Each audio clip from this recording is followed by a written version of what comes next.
માં આદ્યશક્તિની આરાધનાનું પર્વ એટલે નવરાત્રી। સુરેન્દ્રનગર અને વઢવાણ શહેર સહિત જિલ્લામાં શેરી ગરબાનું મહત્વ ખૂબ જ વધ્યું છે અને માઈ ભક્તો અને ખેલૈયાઓ મોટી સંખ્યામાં શેરી ગરબામાં ઉમટી પડે છે। સુરેન્દ્રનગર શહેરના પતરાવાળી ચોક વિસ્તારમાં 120 વર્ષ કરતાં પણ જૂની એવી બ્રાહ્મણની ગરબી તરીકે ઓળખાતી ગરબી આજે પણ વિશેષ મહત્વ ધરાવે છે।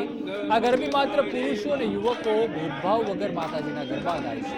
આ ગરબીમાં महिलाओं के युवतियों ने गरबे रमवा पर वर्षों की प्रतिबंध है અને માત્ર પુરુષો જ ગરબે રમે છે।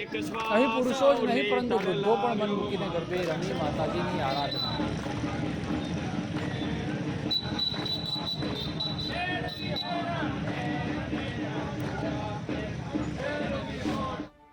અહીંયા લગભગ છેલ્લા 110 વર્ષથી અમે આ ગરબી ચલાવીએ છીએ અને અહીંનો તમામ વહીવટ અમે કરીએ છીએ। અહીંયા બધી જ્ઞાતિના લોકો આવે છે, એમાં બ્રાહ્મણો આવે છે, બ્રાહ્મણ વડીલો આવે છે, જુવાનો આવે છે, બધા આવે છે। અહીંયા પ્રાચીન ગરબાઓ અમે ગાઈએ છીએ, વલ્લભ ભટ્ટના ગરબાઓ ગાઈએ છીએ અને અહીંયા અમે કોઈ પણ સાઉન્ડ સિસ્ટમ વગર ગરબી આ ચલાવીએ છીએ। સાદગીથી, સંપૂર્ણ સાદગીથી આપણી સંસ્કૃતિ પ્રમાણે પ્રાચીન ગરબા ગાઈએ અને માની આરાધના કરીએ છીએ। સ્ત્રીને એવું નથી હોતું પણ પુરુષની જ આ ગરબી છે।